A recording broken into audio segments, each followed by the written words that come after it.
Good day to you. Just a few days ago, 15,000 people hit the streets of Karnataka state in India. They burned the entire towns and left 2 people dead. The fanatics burned newspaper offices, and a curfew was imposed in a few of the Karnataka towns, all because a local newspaper published an article of mine about the burqa, the Islamic veil. The editors wanted to have a healthy debate on burqa, so they published the article. The reality is that there was no debate possible on this issue. Instead, the fanatics used it as an issue to destroy property and loot and burn town after town in the name of Islam. It was a mayhem of intolerance. I wrote in the article that the burqa, or head-to-toe gown, or headscarf, or hijab, is a symbol of oppression. And even though the Quran prescribes it, women should not wear it.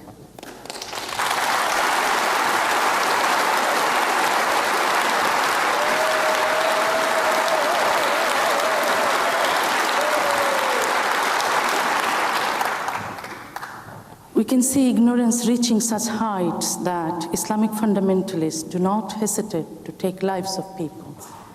The most tragic thing is that in the largest democracy of the world, it is an accepted idea that there should be a limit to freedom of expression. The question of limitation is very much related to criticism of Islam. Islam has been largely exempted from the critical scrutiny applied to other religions. I've been fighting for freedom of expression for years and paid a high price for it. I'm not allowed to go back to my country, Bangladesh, from which I was thrown out 16 years ago. And because of my ideals, I was also thrown out of West Bengal, a state of India where I lived in exile in recent years. Even though I'm a Bengali, I have no right to live in Bangladesh and West Bengal, the lands where my fellow Bengalis live. I'm not only banished from those lands, I'm also banned and blacklisted.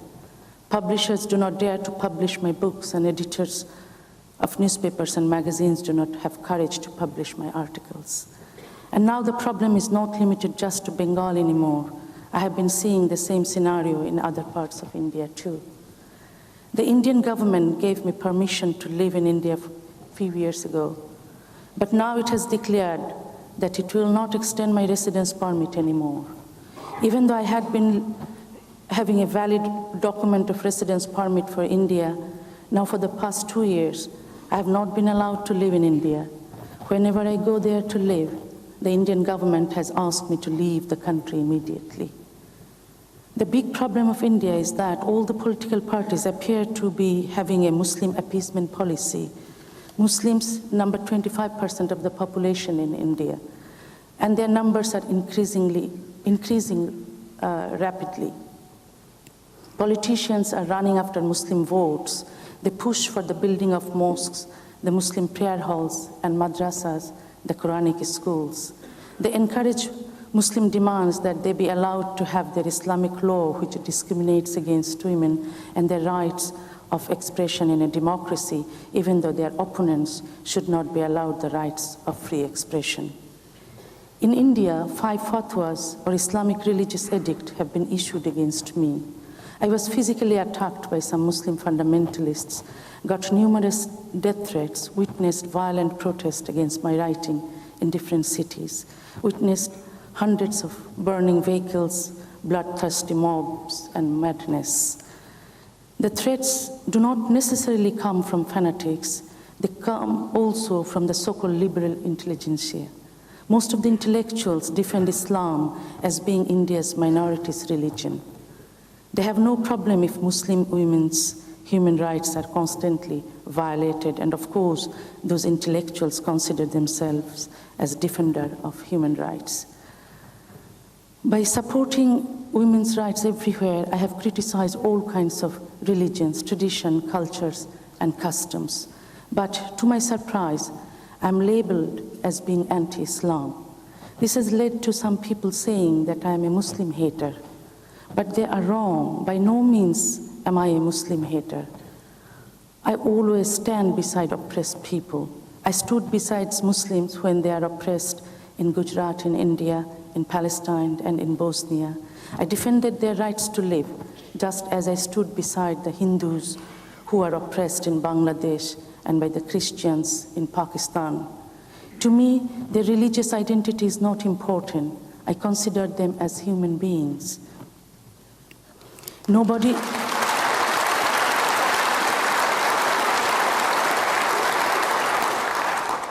should be oppressed because of her or his belief or non-belief. I have always stood for this. The criticism I make of the religions, I do by writing. I do not go to harm the believers physically with a sword. No, I do not believe in violence. The fanatics never accept the idea to have a dialogue or debate with me or write articles or books opposing me. They come to kill me, for they are convinced by their belief in their religion that an apostate must be killed. Still, people like to believe that Islam is a religion of peace, but since my childhood, I have witnessed the opposite. I believe no country becomes civilized without criticizing the dogmatic practices of its religions. Without separating state and religion, no state or society become modern. Should Islam continue to be untouchable? Many Western intellectuals who are enjoying secularism in their own country are not agreeing to criticize Islamic oppression of women for fear it might hurt the religious sentiments of Muslims. But I ask, should it remain how it is, and should women continue to suffer? Without criticism of Islam, it would never be possible for Islamic countries to separate state and religion, never possible to have a secular education instead of a Quranic education, never possible to stop Islam-based politics. And if such didn't happen, Islamic states would remain in darkness forever. Women would not enjoy the right to live as human beings.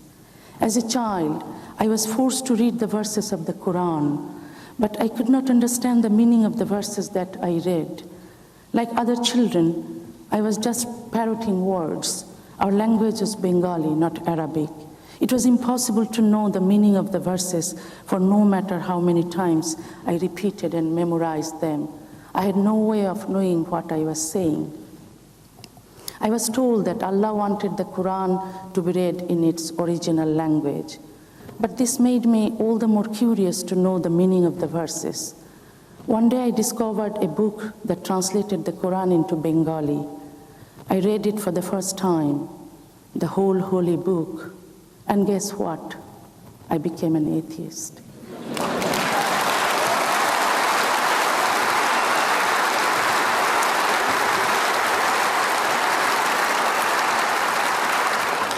I did not need to read any book on atheism or secularism or humanism to be an atheist.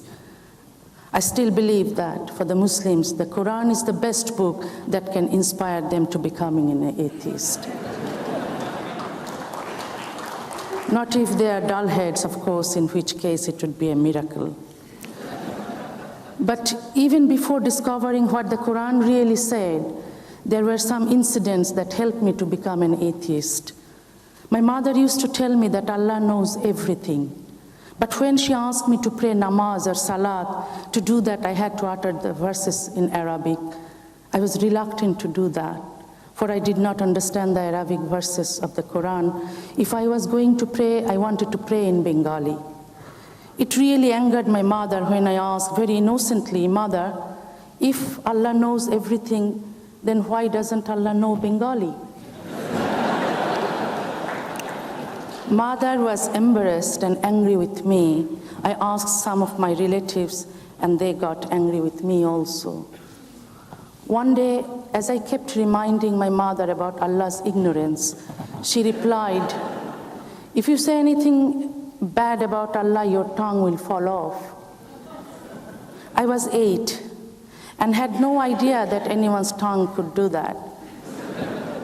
So I went to the bathroom, locked the door, and said, Allah is the son of a bitch.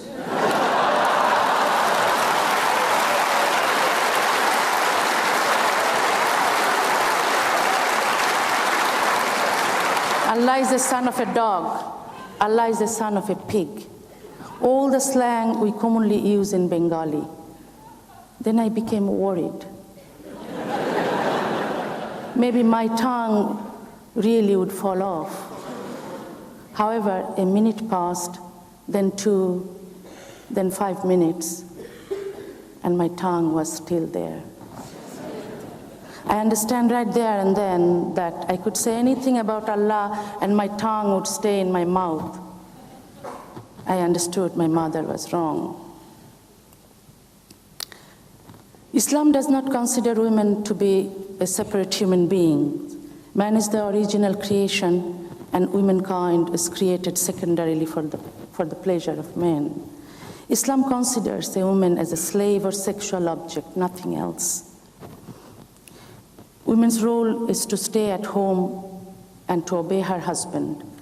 Women are considered weak, so they should be taken care of. Their body and mind, their desire and wishes, their rights and freedom must be controlled by men.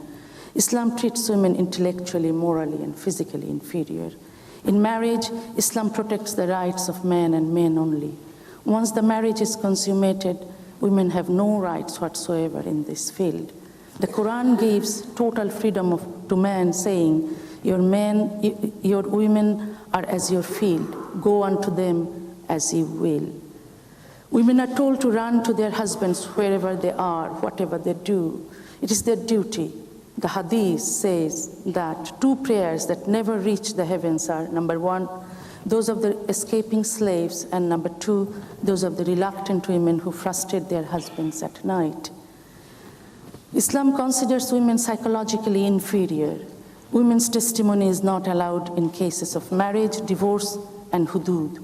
Hudud are the punishments set by Islamic law for adultery, fornication, adultery against a married person, apostasy, theft, robbery, and so forth. If any woman is raped, she has to produce 4 male witnesses to the court. If she can't, there is no charge against the rapist.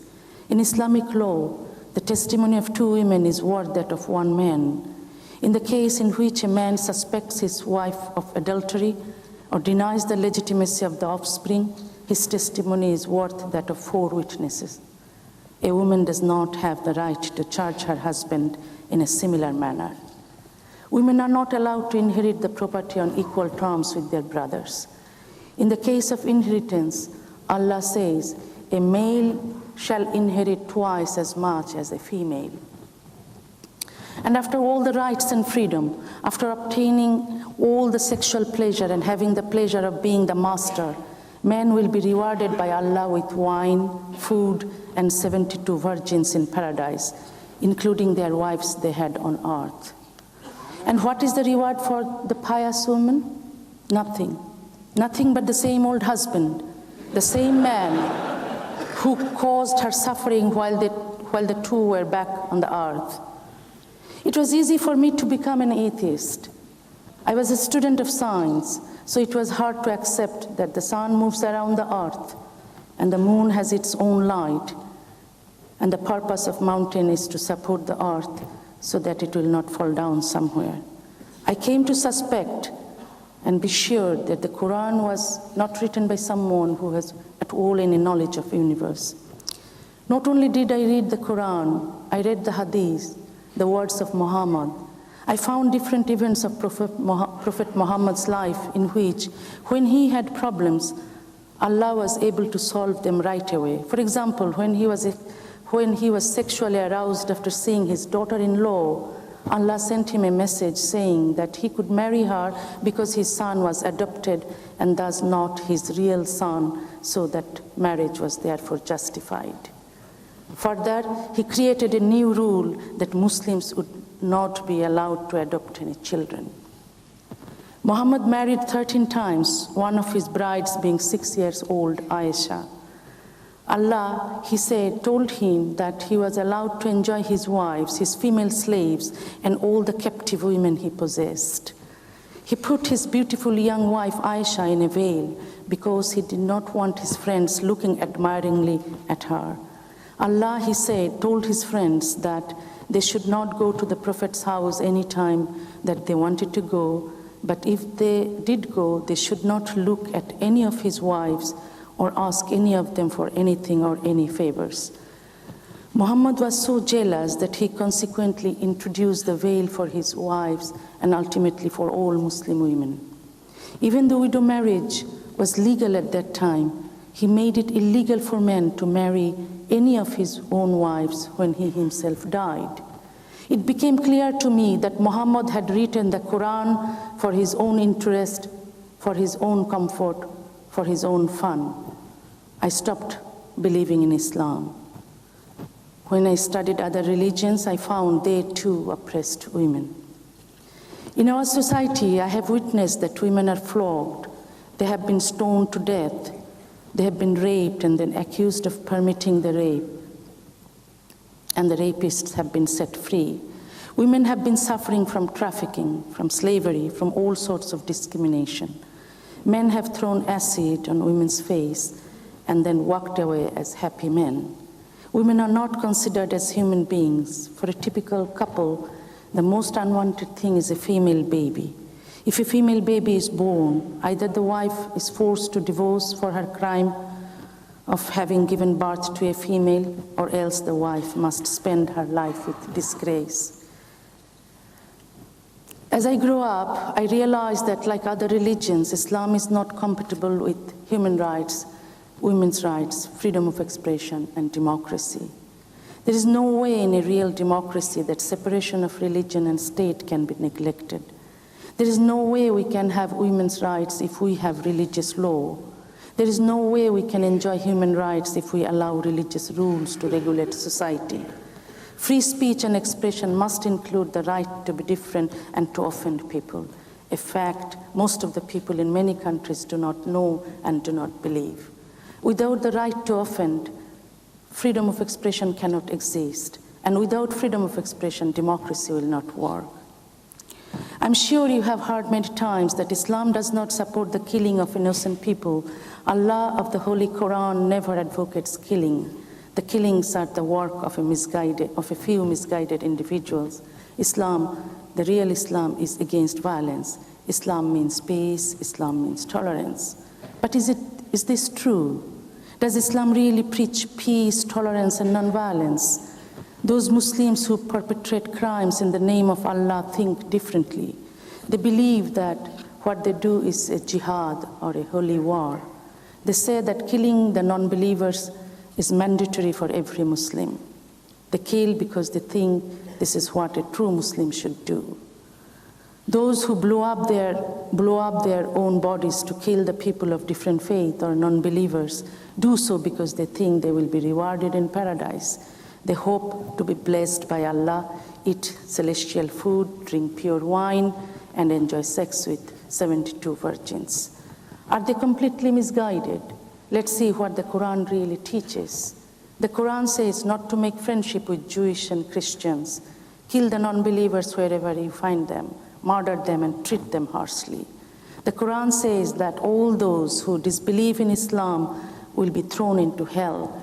They are filthy, untouchable, impure.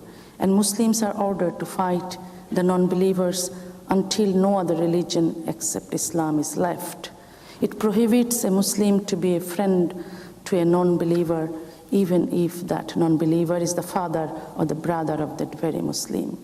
It says that the non-believers will go to hell and will drink boiling water. It asks the Muslims to slay or crucify or cut the hands and feet of the non-believers, that they be expelled from the land with disgrace, and that they shall have great punishment in the world hereafter. The Quran says that for those who believe not in Allah and His Messenger, He has prepared for those who reject Allah a blazing fire. Yes, we still have to believe that Allah is great and Allah loves us. Not only the Quran, but also the Holy Prophet Muhammad prescribes fighting for Muslims and tells them it is good for us even if we dislike it. Then he advises them to strike off the heads of the non-believers, and after making a wide slaughter among them, carefully tie up the remaining captives. He has made the jihad mandatory and warns Muslims that unless they go for jihad, he will punish them with a grievous penalty. Allah speaks to the Prophet Muhammad and says, "O Prophet, strive hard against the non-believers and the hypocrites and be stern against them. They will be burned in hell." He promises that in the fight for his cause, if the followers win, they will go to heaven, to the garden of paradise. There, they will be given pure, beautiful, pink-colored, large-eyed virgins. When the Prophet was in Mecca, and he was still not powerful enough, he called for tolerance. He said, "To you be your religion, and to me my religion." This famous quote is often misused to prove that the general principle of the Quran is one of tolerance. He advised his followers to speak well of their enemies, exhorted them to be patient, and said there is no compulsion in religion. But all that changed drastically when Muhammad came to power. Then killing and slaying the non-believers was justified in innumerable verses with harshness and without mercy. The verses quoted to prove Islam's tolerance ignore many other verses that bear no trace of tolerance or forgiveness. The Prophet himself set the example of unleashing violence by invading the Jewish settlements, breaking the treaties he had signed with them, and banished some of them after confiscating their belongings, massacring others, and taking their wives and children as slaves. To his soldiers, he distributed the women captured in his raids, keeping the prettiest for himself.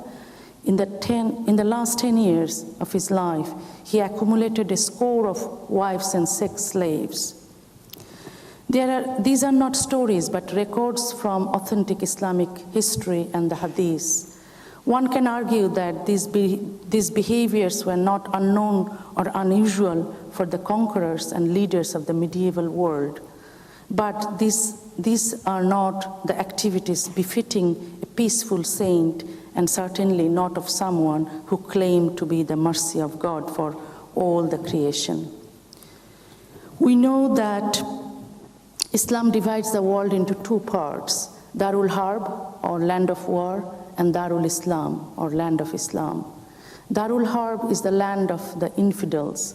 Muslims are required to infiltrate those lands, proselytize and procreate until their number increase, and then start the war and fight and impose the religion of Islam to convert the infidels into Islam. Thus, the totalitarian nature of Islam is nowhere more apparent than in the concept of jihad, the holy war, whose ultimate aim is to conquer the entire world and submit it to the one true faith, to the law of Allah. I believe there is no difference between Islam and Islamic fundamentalism. Or at most, there is a difference of degrees, but not of kind. All the tenets of Islamic fundamentalism are derived from the Quran, the Sunnah, and the Hadith. I'm not a scholar of any religion, but I don't need to be Albert Einstein to understand that women's rights are violated by religion. I don't need to be a rocket scientist to understand that human rights are violated by religion. I believe in absolute freedom of expression. I dream of a religion-free world. I have the right to dream and also have the right to talk about it. I've been talking about it since the 80s. By writing books, I wanted to do something constructive. I wanted to help women understand that they are oppressed because of religion. I wanted to encourage them to fight for their rights and freedom. My voice, which challenged misogynistic tradition and religion, gave women the chance to think differently. Many became agnostic and even atheists. That, you can be sure, did not make the religionists or the male chauvinists happy. As a result, they took the stand of absolutely refusing to tolerate any of my views. They objected to a woman's breaking her chains and becoming free, and they could not tolerate my saying that the Quran is out of place, out of time, and that secular law with a uniform civil code for women is an absolute necessity. In the early 90s, the Muslim fundamentalists in Bangladesh issued several fatwas against me and set prices on my head. I was physically attacked. The fundamentalists broke into newspaper offices, sued my editors, publishers, and me. They burned my books in public places. They demanded my execution by hanging. Hundreds of thousands of Muslims took to the street to save their God.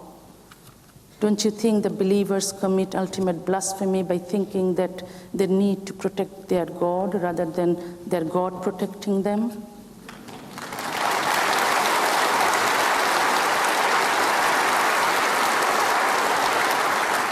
Bangladesh was paralyzed with repeated general strikes. Countrywide violence was executed by the fanatics. I had to quit my job. The government filed blasphemy charges against me. I had to go into hiding for months. And finally, in 1994, I was thrown out of my country. It has been almost 16 years now that I have not been allowed to return to Bangladesh. I think that humankind is facing an uncertain future. The probability of new kinds of rivalry and conflicts looms large. In particular, the conflict is between two different ideas, secularism and fundamentalism. I do not agree with those who think the conflict is between Christianity and Islam or between the East and the West. To me, this conflict is basically between rational, logical thinking and irrational, blind faith. To me, this is a conflict between modernity and anti-modernism. While some strive to go forward, others strive to go backward. This is a conflict between innovation and tradition, between those who value freedom and those who do not. When I was forced to leave Bangladesh, free-thinking intellectuals from all over the world stood by me. I then moved to Europe, not out of choice, but out of compulsion. I always wanted to return to my own land. I was not permitted to do so. Even when my mother was on her deathbed, the Bangladesh government told me I could not return. A few years after that, when my father lay dying, I begged, pleaded, and cried to be allowed to see him, if only for 2 days. The government of Bangladesh refused to permit me entry. For 10 long years, I wandered from one European country to the next. I sought a home but found none. I felt like a foreigner everywhere, an alien in the truest sense. I always wanted to return home, always. Since I knew that was not possible, I wanted to go to India. I could at least get a taste of home in India. But India has kept her doors firmly shut for 6 years. When I finally was given permission to go, I did not waste a moment. I eagerly chose India's state of West Bengal as my new home. But when I was physically attacked by Muslim fundamentalists in an Indian state, instead of taking action against the fundamentalists, the government took action against me. I was kept under house arrest by the government of West Bengal for months. Not only that, I was repeatedly asked to leave the state and preferably the country. And then in November 2007, a group of Muslim fundamentalists organized a violent protest against my stay in India. I was bundled out of West Bengal, the state that had been my home for years. It is absolutely amazing that no action was taken against those who had indulged in this violence, who burned vehicles on the streets and who put a price on my head. Instead, it was the victim who was tortured. Finally, the central government took charge of me. They put me again under house arrest. For over 7 months, I endured an inhuman and miserable existence. The government of India ceaselessly pressured me to leave the country. Finally, I was forced to leave India in 2008. India, which prides itself of being the world's largest democracy and allegedly secular state, could not shelter me.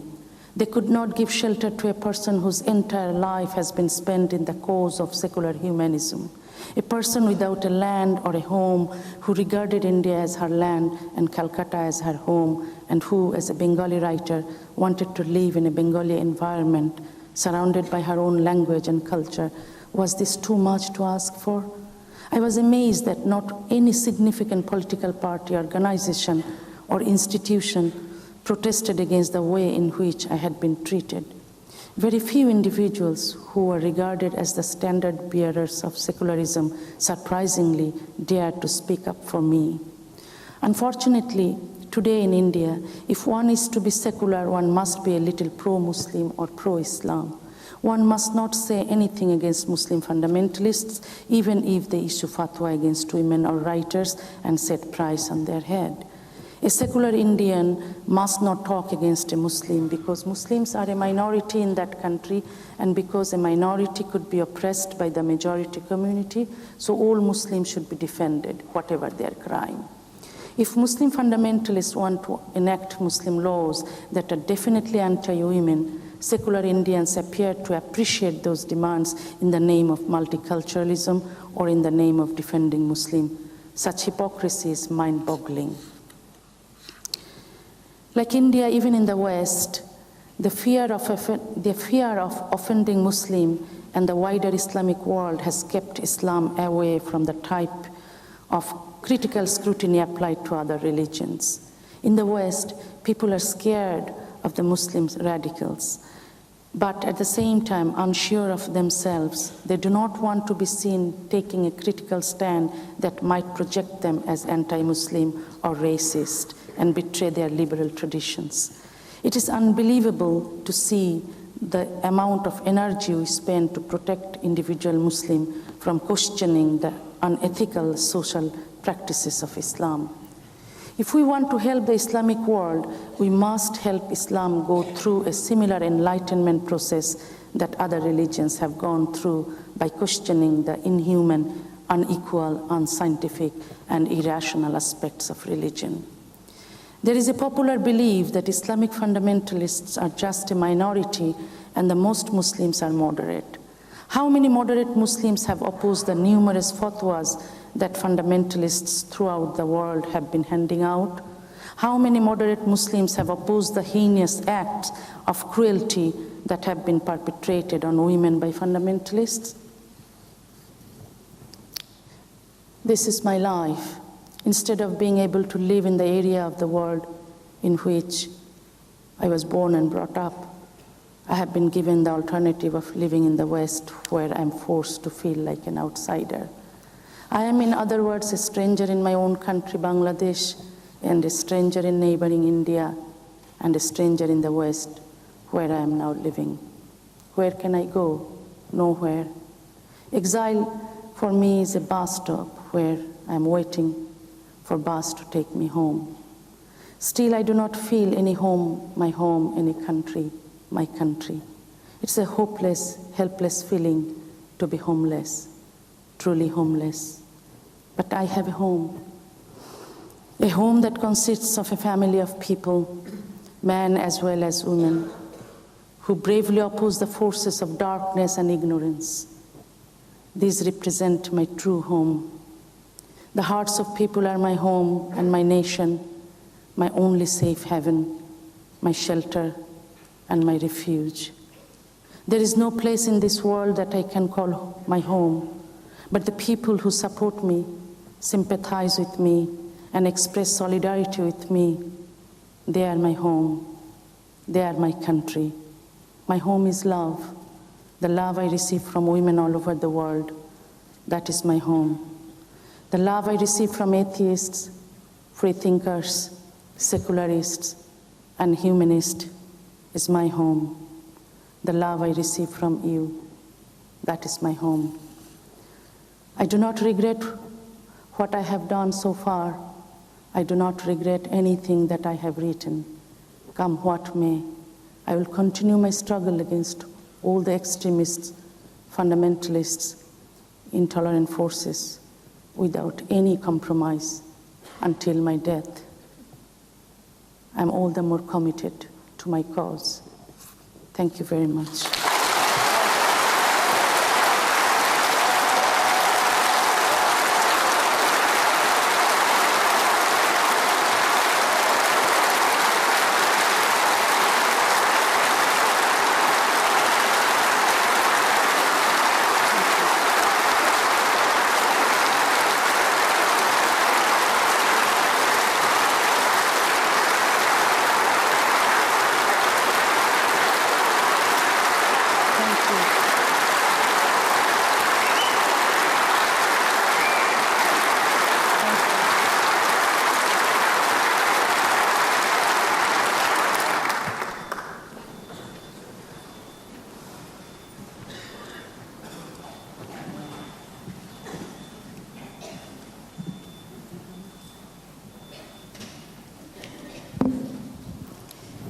Ladies and gentlemen, we will begin with questions. As a question for Taslima, thank you for this great speech. I just want to ask you a question about the burqa in Europe and the politic of banning the burqa. There seems to be a conflict between, let's say, liberal choice feminism who do not want to have a ban because it's an imposition of or deprive of liberty to dress as someone wish to dress, and as opposed to other people who actually, especially women who live in the suburbs of France, who do want a ban on the burqa because they see it as a backward and oppressive article of clothing. I just want to know how you feel about the conflict within feminism about the ban on the burqa, and what's your position on it? Thank you. I think it's about feminism and wearing the burqa. Yeah, what's the solution? Feminism and providing a solution. So essentially your question was about providing a solution. No, it's about the feminist position. There seems to be divided. There's a conflict within feminism about the burqa, if it should be done or not. And it seems to be in the West, Western liberals do not want a ban, but Muslim women particularly want a ban. I believe that burqa or Islamic veil is a sign of oppression. So I, of course, do not advise any woman should wear this. But of course, some feminists think that they have the right to wear it. But I don't call them feminist because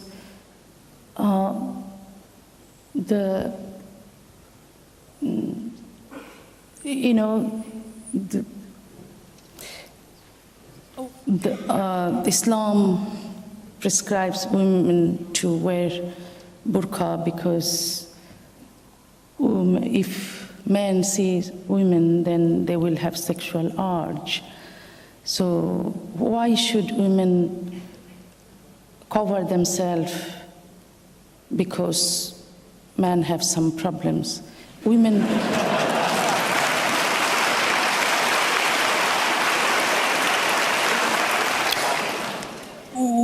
have sexual urges too. Men do not need to cover themselves for this. So I do not find any reason for women to cover their body. Of course, some feminists, I don't actually like to call them feminists because if they think that they should be treated as sexual object, and then they do not believe in equality between men and women. And actually, when men believe in religion or men believe in Islam, I understand because the Quran or religion, particularly Islam, is for men, for their interest, for their fun, and for their comfort. But why women should believe in religion, I do not understand. Actually, women should, if women believe in human rights, believe in women's rights and freedom, they must reject religion, because there is no place of women in religion.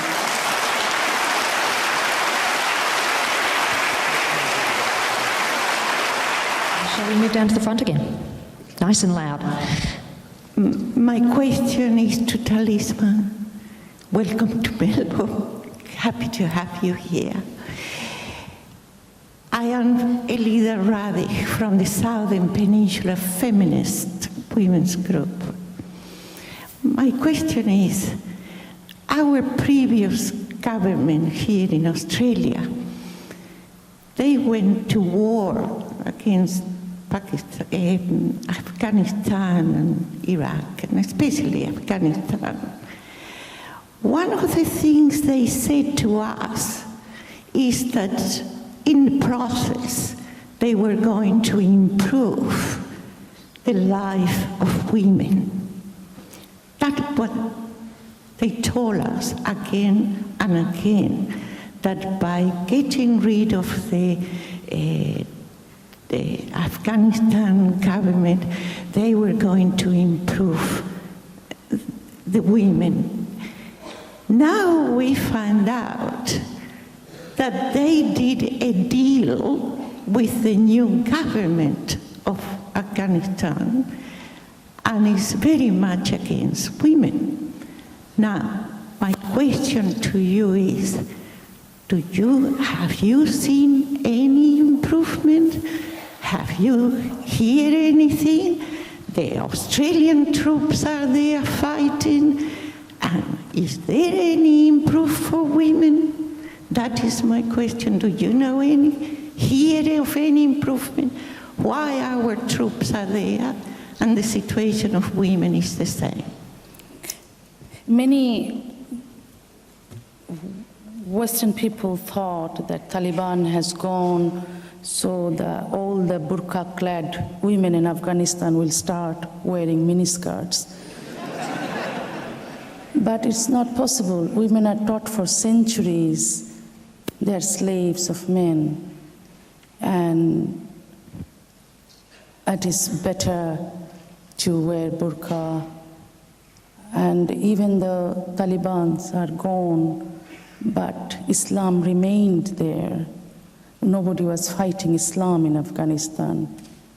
So as long Islam will remain there, as long as the Quranic schools or madrasas will remain there, as long as state and religions would not be separated, as long as secular education will be spread all over the country, the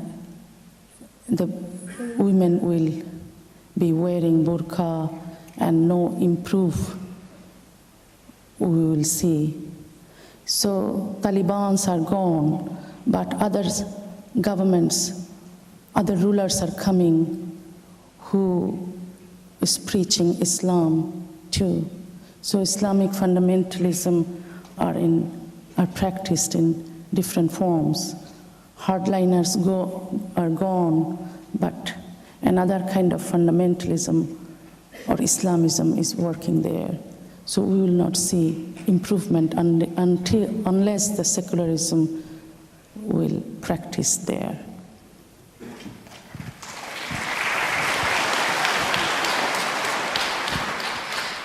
Ladies and gentlemen, can you please thank John Perkins and Taslima Nasrin.